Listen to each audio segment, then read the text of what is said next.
Carla, you can go ahead and start the meeting now. Fantastic. Good afternoon and welcome everyone. It is May 2nd at 4 p.m. and I'm going to call our meeting of the Livermore-Amador Valley Transit Authority to order. Could we have a roll call of our members, please? Yes, Director Bonanno. Here. Vice Chair Halbert. Present. Director Hernandez. Here. Director Josie. Here. Director Kick. She is absent. Let me see if she's as an attendee. No. And Director Narum. Present. Chair Brown. Here. We have a quorum. Thank you. I did see. Actually, Brittany is here. Brittany? Yeah, I'm here. Okay. Did you guys, were you saying things? Yeah, I heard your name. That's so weird. I have my headphones in and it was just completely silent. So Not Okay. a problem. Thank you. We were just doing roll call, so that's all. Glad you're here. Okay, we're on to agenda item 3, that is meeting up to the public. This is a chance for members of the audience to address the board of directors to matters within the general subject matter of our jurisdiction here at LAVTA. It's the board of directors. We do request that you submit a speaker card, but it is not required to speak. We do ask that any comments you make are limited to 3 minutes or less. Do we have anyone from the public that would like to speak to us today? So there is one attendee in this meeting. If you'd like to raise your hand to speak, please do so now. It's Caudry. Yeah, it doesn't look like she would like to speak. So no attendees had any public comment, and I didn't receive anything via email from the public. All right, terrific. Thank you. Then I will close the public hearing, agenda item 3, and move on to our consent agenda. These are considered routine in nature and normally approved by a single vote of the board. Do we have anybody that would like to speak on this item? Or written comments? I didn't receive any written comments from the public, and the only attendee is a LAVTA employee. Sounds good. All right, then looking for either questions, comments, or a motion from our board. Anyone? I'd be happy to move the consent calendar. I'll second.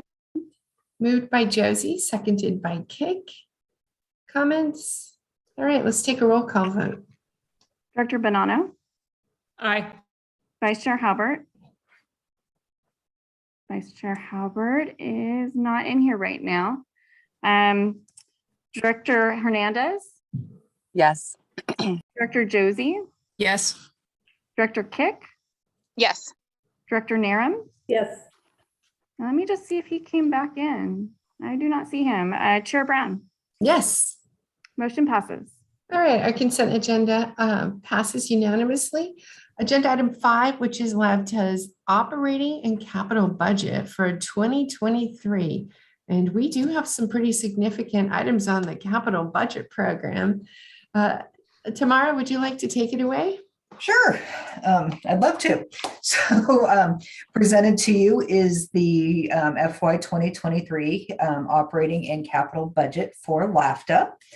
I will just say the capital budget is taken directly off the capital improvement plan that you approved in March, I believe it was.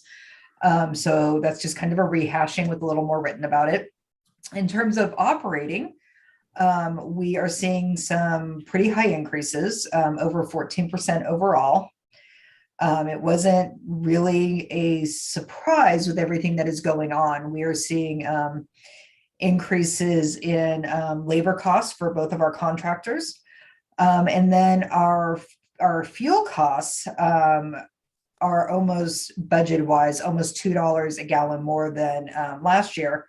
And in addition to the cost per gallon, the taxes for fuel are a separate line item, and those, of course, went up as well since the price of fuel went up, although we're not actually expecting to use more fuel than what was budgeted for the current year. But the cost is significant. I budgeted at $4.50 a gallon with a little contingency added on top of that. We are hoping that is enough. We started this fiscal year out well under budget. Our budget was $280. When we started out in the $2 range, we're now paying we're paying about $3.50 a gallon. We buy our fuel on the spot market, and I get reports every day about the fuel prices, and they're going anywhere from like 360 to like 460. I mean, just bouncing back and forth. I mean, not within a day, obviously, but some days we're seeing a 30-cent fluctuation. But since we buy on the spot market, we don't buy on those days when it's high. We buy on the days when it's low. And we do have 30,000 gallon, well, 10,000 gallon tanks. So when we purchase, we usually buy about 7,500 gallons at a time. But it is a big impact on our budget. And the wage increase that was very necessary for our fixed route, of course, increased those costs as well. And we have a new paratransit contract we'll be entering into this year. And they also had to increase based on labor costs and fuel costs, unfortunately. So that's the big news on the expense side. On the revenue side, I guess the most exciting news is that we have for FY 23 and 24 some federal ARPA money. And MTC gave it to us in 2 tranches. We can't use the full amount up in 1 year just because of what we're allowed to apply it to. So for simplicity's sake, we applied the first tranche into FY 24 and the second tranche into FY 25. So, 23 and 24. It's currently 22, 23 and 24. So in 23, we have just over 5 million budgeted, and in 24, we'll have just over 4 million for us. Sorry. I always have to add on a year. I added on a year twice. So that's those are the highlights of our budget, and I'm assuming there will be questions. I certainly have a few, but let me check and see if any of our other board members do. Would anyone like to raise their hand for questions? Okay, seeing none, I'll start. How about that?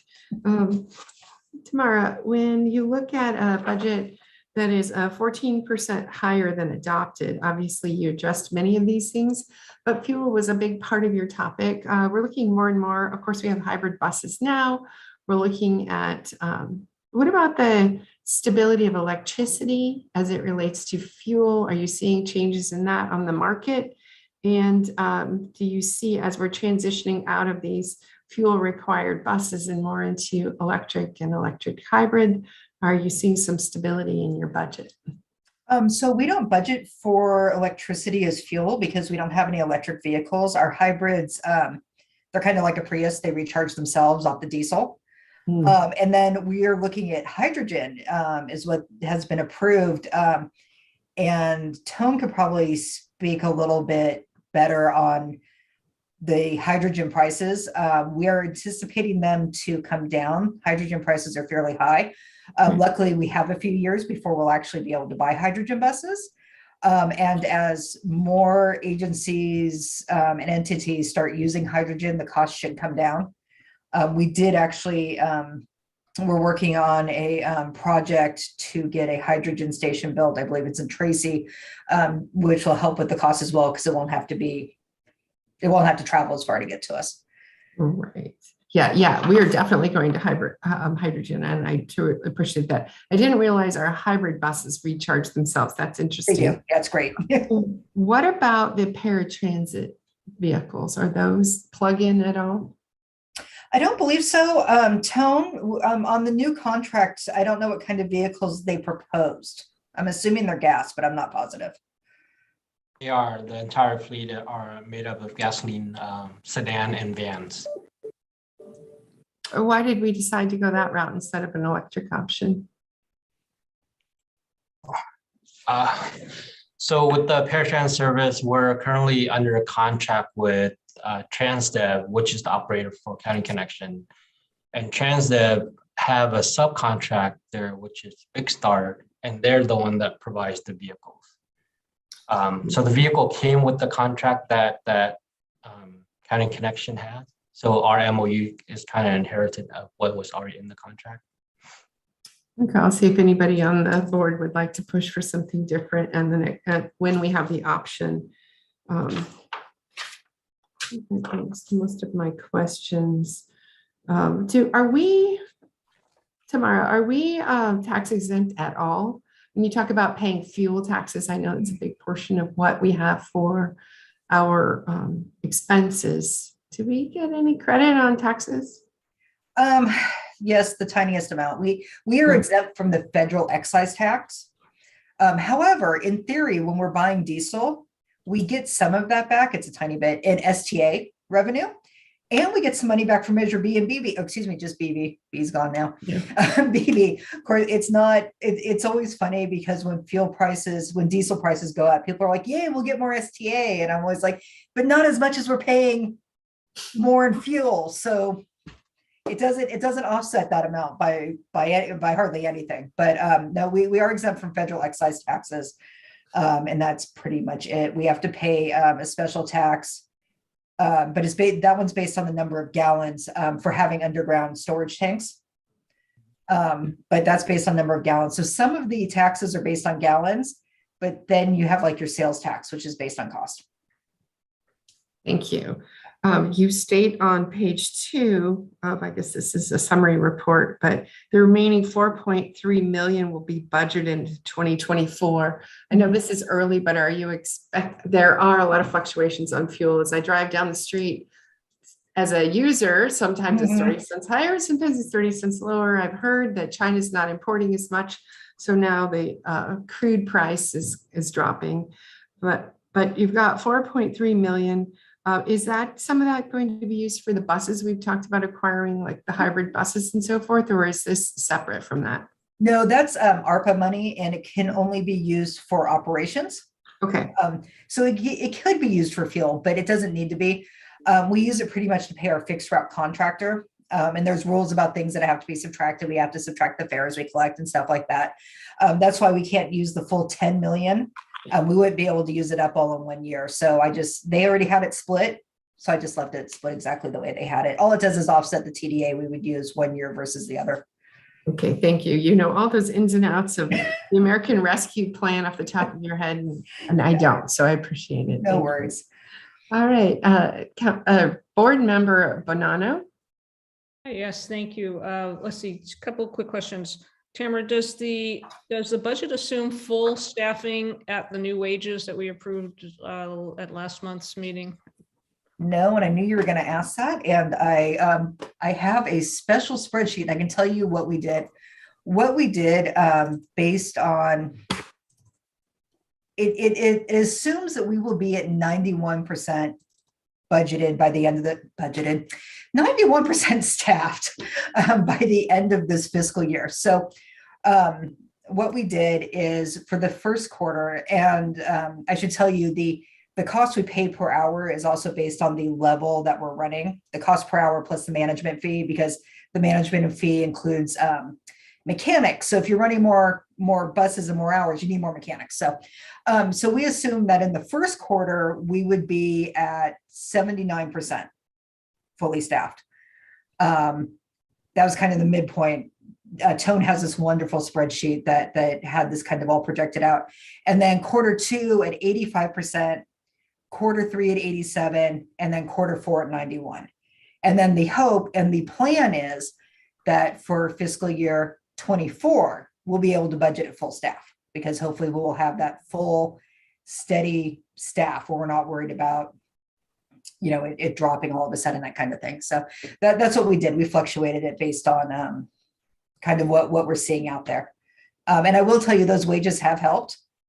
The hiring has already improved. They've seen an uptick in applicants. So great, that's great to hear. And I think this stepping up through the quarters is the right approach. So thank you for that. One last question.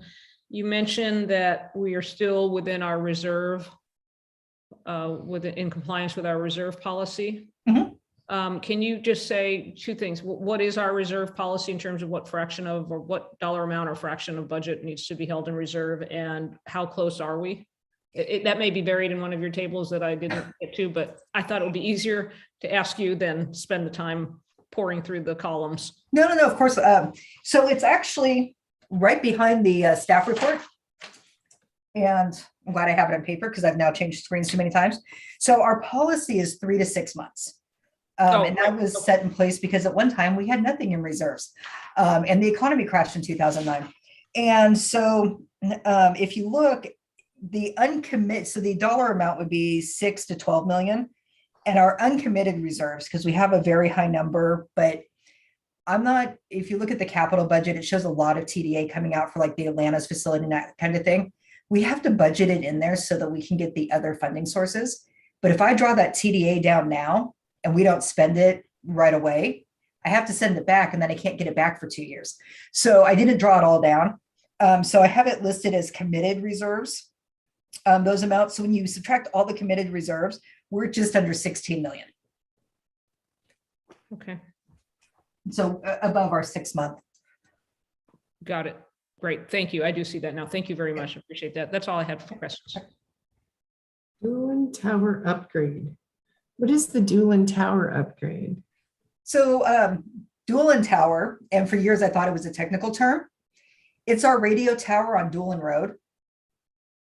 Right? Yeah.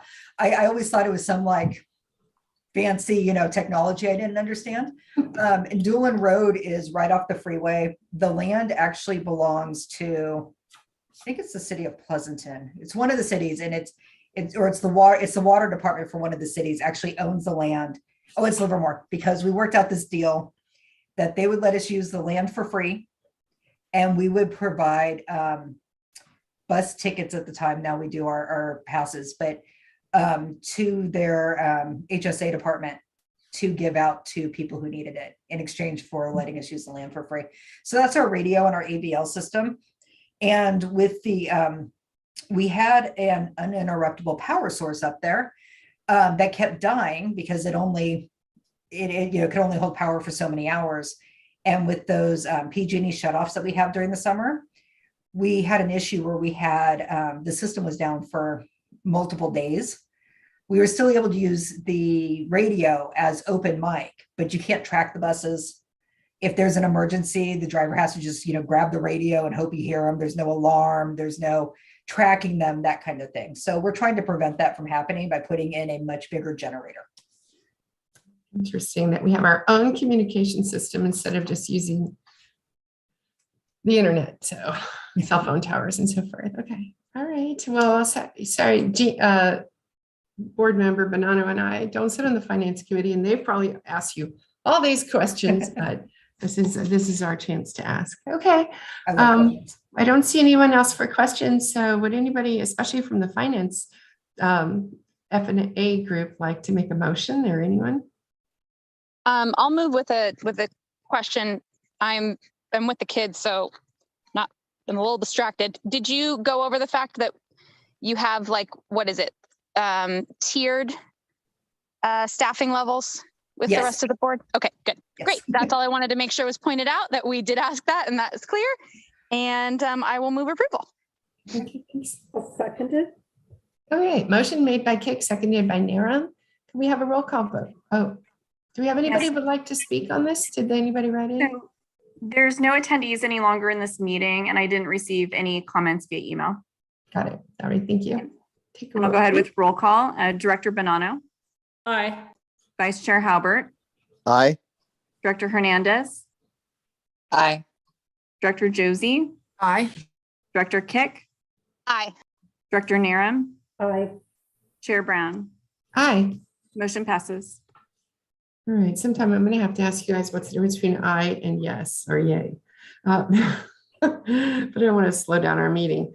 Our next agenda item is a continuation proposal for a 3-month pilot extension for that 3CTA and LAVTA paratransit program. Tone? Yes, thank you. Good afternoon, everyone. So as you know, a joint RFP with County Connection was issued in January of this year.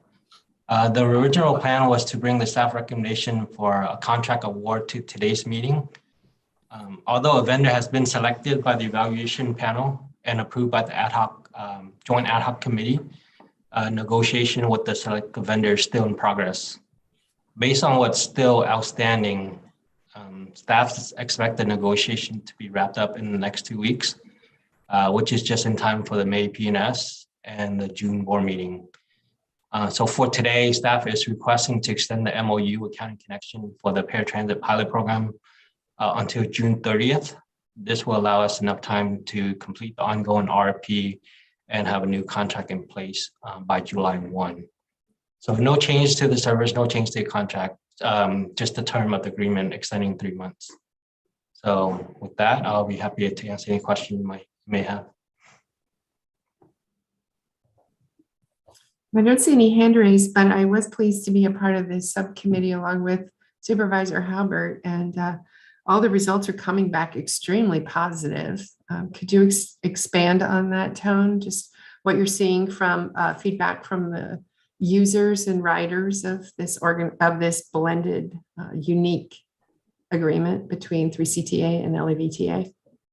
Sure. So part of the main metrics that the ad hoc committee agreed to track included on-time performance, productivity, which is passenger per hours, customer complaints, and cost per hour.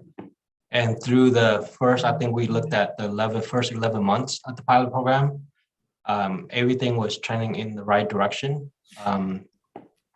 And I do want to take this opportunity to thank Supervisor Halbert for bringing up an issue that we experienced early on. I think around Thanksgiving of last year, we had an issue with a trip that was scheduled for Sean Costello.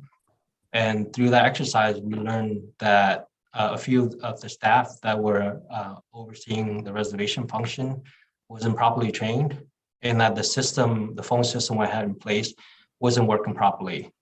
So since then, the staff has been retrained, and County Connection recently went to a new system where now the way it works is they call a wheels number and it get transferred to the call center.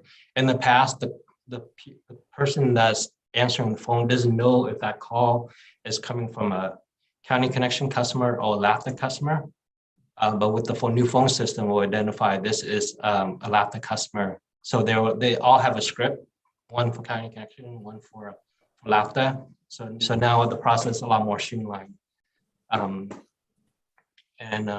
So again, thanks to Supervisor Halbert for bringing that issue forward to us for us to address the procedures and as well as the training.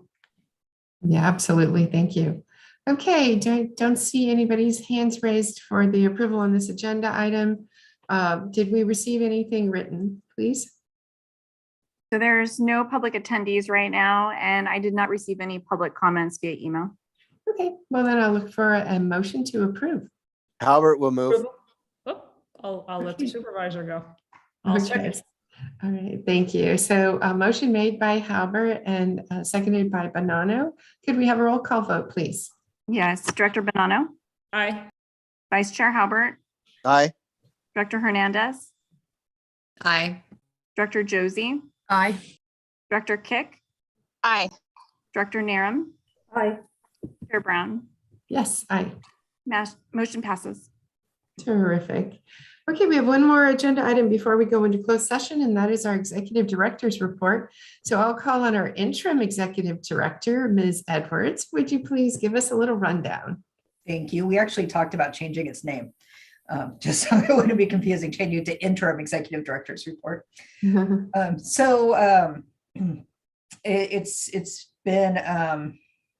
It's been busy around here. There's a lot going on. And we're seeing our ridership continue to tick up. It was affected somewhat by spring break, of course. As you know, presently our student riders make up about 50% of our riders. So having them off school for a week did affect our ridership, but it was still up, which is awesome. And you just heard about the paratransit request for proposals and where we are on that. The Rutan landscaping project is in full swing. They are almost completely done with demolition. They're like 3 days ahead of schedule on that. Unfortunately, we have found a couple issues we didn't know about, some additional plants that need to come out, but it'll all work out. It's all going to be gorgeous. It already looks better. It's all dirt right now. And just having those shrubs down, we could actually see across the street and people out on the street can see into our parking lot. We had some issues with inappropriate activity in our parking lot overnight and on weekends. So we're hoping to stop that, not from our employees or anybody like that. People from the outside who don't realize that we have a lot of cameras. And as I think you all know, masks are now optional for passengers. Our passengers seem to be very happy with that. The drivers are still carrying masks. The sign says that they're optional, and if you'd like one, the driver will be happy to give you one. Some of the drivers are still wearing masks. We left that up to them as it's their own safety. So passengers are still asking for them. Not as much. We don't give out as many as we did, but we're still giving out masks. So. And the governor has proposed 3 months free transit as a way to combat high gas prices, get people on the bus. So we are working on an analysis to see so that we can bring to you how much we might get from that. Because it's not based on your ridership, it's based on a formula and what's available out there and who applies. And if someone doesn't apply, your amount goes up a little. But then also how much it would we would lose in revenues. But the bigger number is probably going to be if we go fare free on fixed route, we have to go fare free on paratransit. So if that increases number of trips, that's where the cost comes into play. Whereas, more people on our buses that are already running doesn't cost us more money. So paratransit's where it may make the decision a little harder. We'll see what happens when we get that all worked out. And the Dublin parking garage, the county has issued the contract and they expect the construction activities to start in August. And we saved some money on the Tri-Valley hub study for the 680. And so that money can be moved somewhere else into that grant. So Jennifer Yeomans is working with the state on that so that we don't want to give the money back. We'd rather use it on that project. So she's working on that. And I believe that's all the excitement going on around here. Well, other than the stuff you already know about. Well, that is a lot of excitement. So yes. And Supervisor Hubbard gave us a brief rundown of the Dublin parking garage at our last projects and services meeting. I see your hand is raised this time, David. Yes, if I could. Great report, Tamara. Thank you. There's been a lot of discussion around mask mandates on transit. And I know it's gone a little bit of a back and forth. I note that at least the BART organization has self instituted a mask mandate. And so I'm wondering if we've considered doing the same and following or not. And then, so that's one question. Related to that is, I just want to make sure that we're continuing to keep our finger on the pulse of COVID, especially as it relates to our drivers and our staff. And so if we're having a continuing dialogue with our drivers around their feelings of personal safety and being respectful of things that concern them, and also if we're keeping track of just their overall health. Are we seeing spikes in COVID reports of having COVID, or any of our drivers, God forbid, being hospitalized or anything like that? If we're keeping track of that and what the situation is with them. I don't want to sound the alarm, so to speak, but I want to make sure that we remain vigilant. So let me answer the second question first.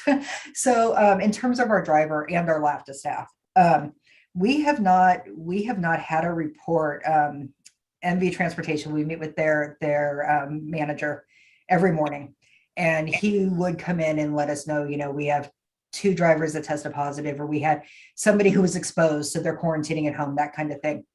We haven't had that in a while. I mean, it's been quite a while. We haven't had anybody, drivers or mechanics, out with COVID. We did have 2 LAVTA staff members, but we were able to, it didn't go past that.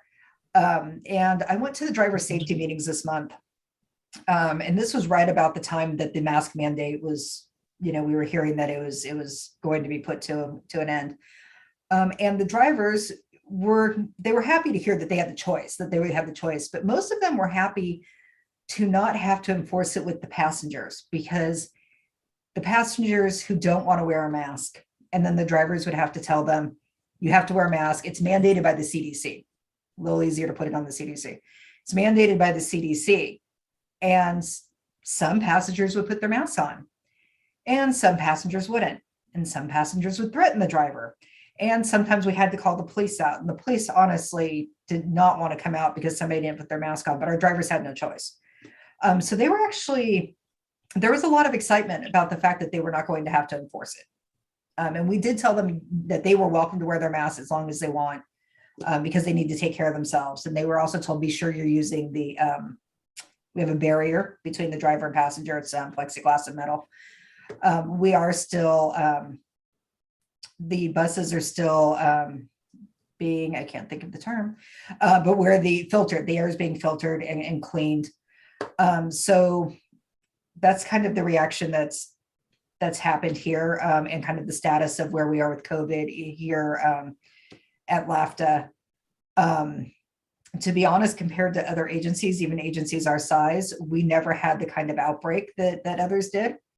And I have said for the longest time that was just pure luck, that just with just this number of people. And then in terms of considering having a mask mandate on wheels buses, that is certainly up to the board. That's, if that's the board's desire, we have masks in the hallway. We have, I think, a few thousand masks in the hallway, and Tony knows where to get more. So that, that's completely up to you. Very good. No, I appreciate that. I'm again, not sounding the alarm, just sort of asking the question. I appreciate that. Thank you. All right, good question.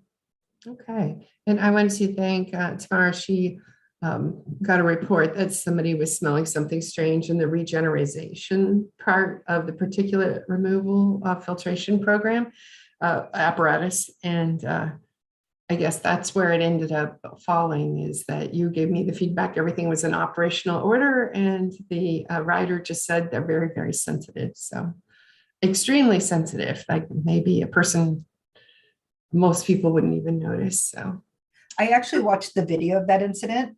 Yeah. And the other passenger sitting in the back of the bus didn't react at all.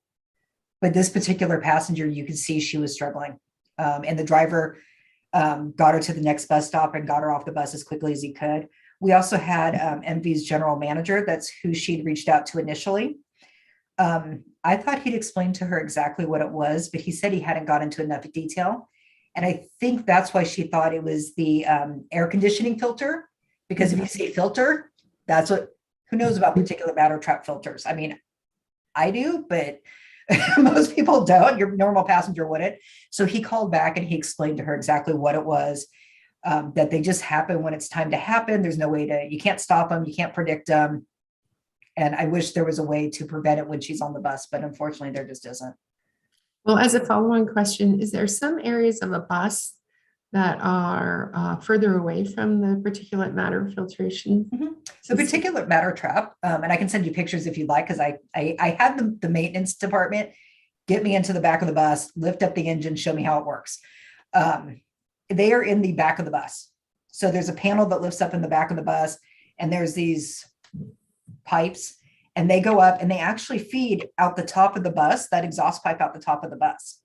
So I'm not sure, I mean, and we checked, we made sure there were no holes, because if there was a hole in the pipe, you might smell it inside the bus, but there were no holes, there was no nothing. I got on the bus when we did the manual regeneration.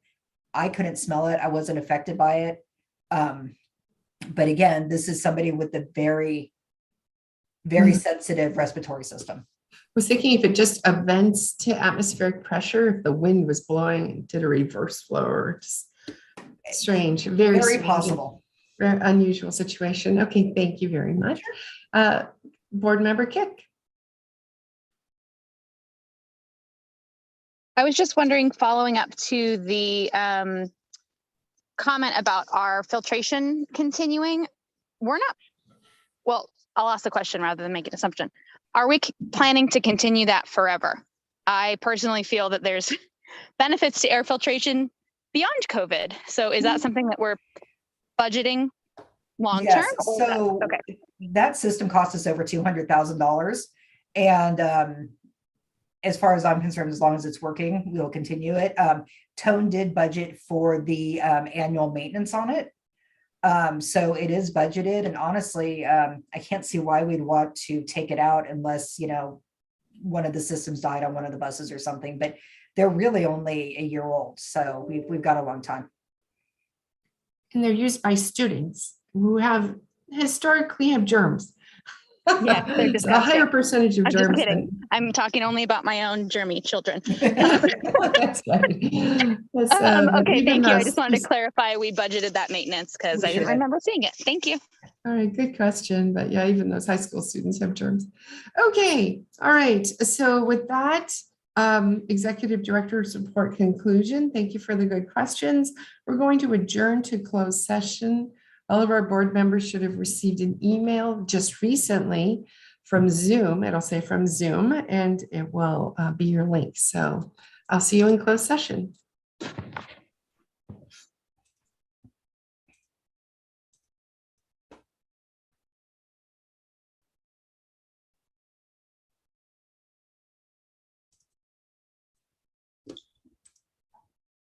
Or not.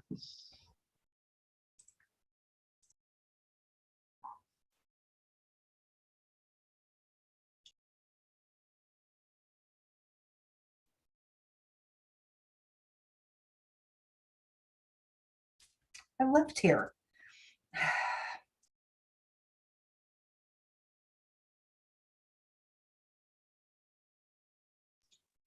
I think you're in the wrong room.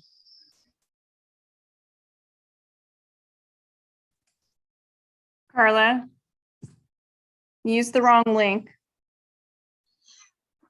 Oh, there she goes. This is a link for a meeting with Tony. And look who's back. You're on mute. What was that? Tomorrow's on mute. Are you supposed Yeah, to be?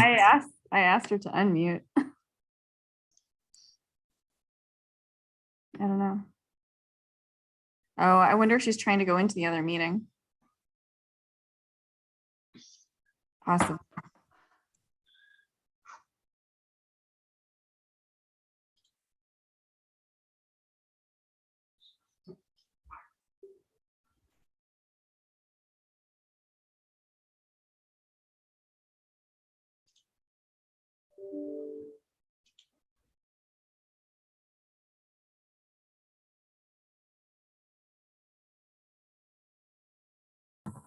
Jennifer, sorry, this is the one I've received. So let me go back and look again.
Tony, are you in person there in the office? I guess Did Jim, you, just I'm here. let Tamara know we're back. Okay.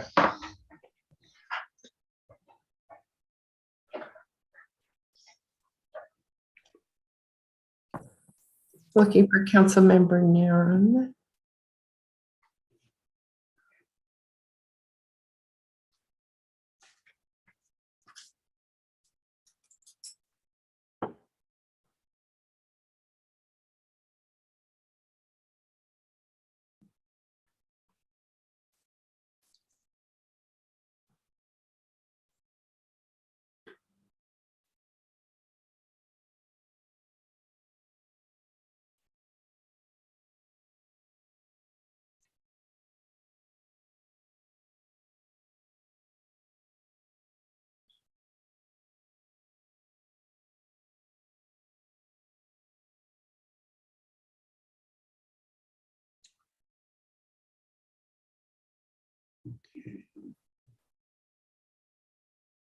Michael, we still have posted on our agenda, refrain from wearing scented products to these meetings, even though they're fully Zoomed.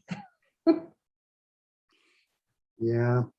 As someone with extreme allergies, I appreciate that. Even in Zoom. From a distance. Yeah, that's right. I don't think the rules are going to change anytime soon, by the way, on the remote meetings. Right.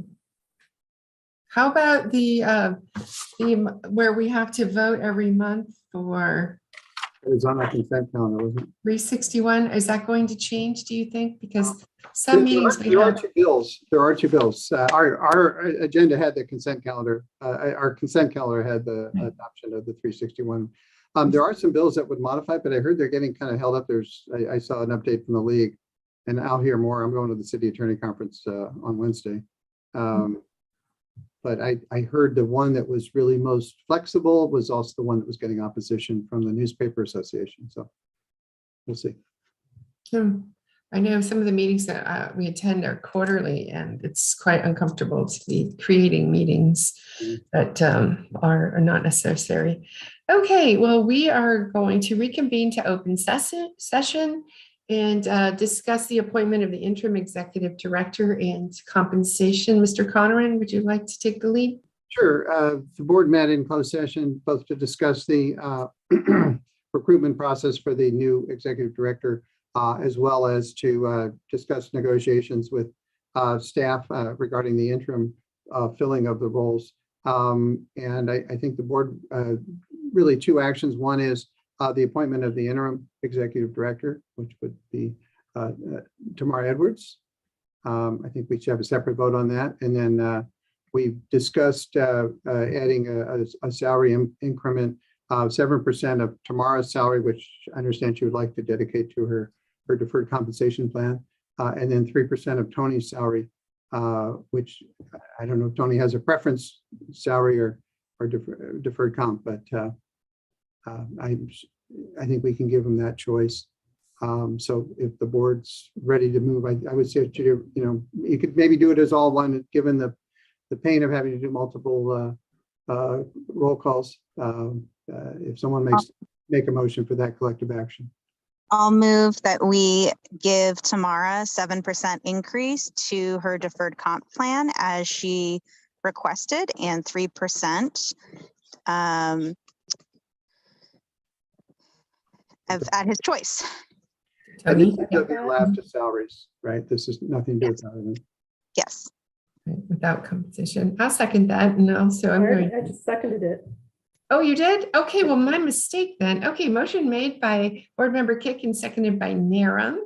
Since you made the motion, Board Member Kick, would you like to make any comments? I'm just excited to have them helping us fill in and keep things moving smoothly. So thank you both for taking on a little extra to keep things going. Yeah, anyone else? Yeah, I'm going to extend my deep appreciation. I just want to add a couple, exactly what Brittany said, but also the fact that, these Tony and Tamara have been with the agency for a very long time. And so I feel comfortable with them. You know, it seems like it just is kind of going seamless. Even though I know we all miss Michael, but they already behind the scenes do a lot and have a lot of responsibility. So I just want to make sure they're aware that the board is aware of that. Excellent. Any other comments? Ditto from Halbert. Ditto. Yeah. And Josie as well. Aaron too. You guys just have done such a good job of explaining it all, but I'm going to just say it out loud as well. Tamara, you're always just a terrific leader, and the idea that you know you're going to be leaning on Tony, and you were gracious enough to say, wait, I want compensation to go to Tony as well is just part of your leadership skills that we all admire. So thank you for that. Thank you for taking on the extra job in addition to your current job.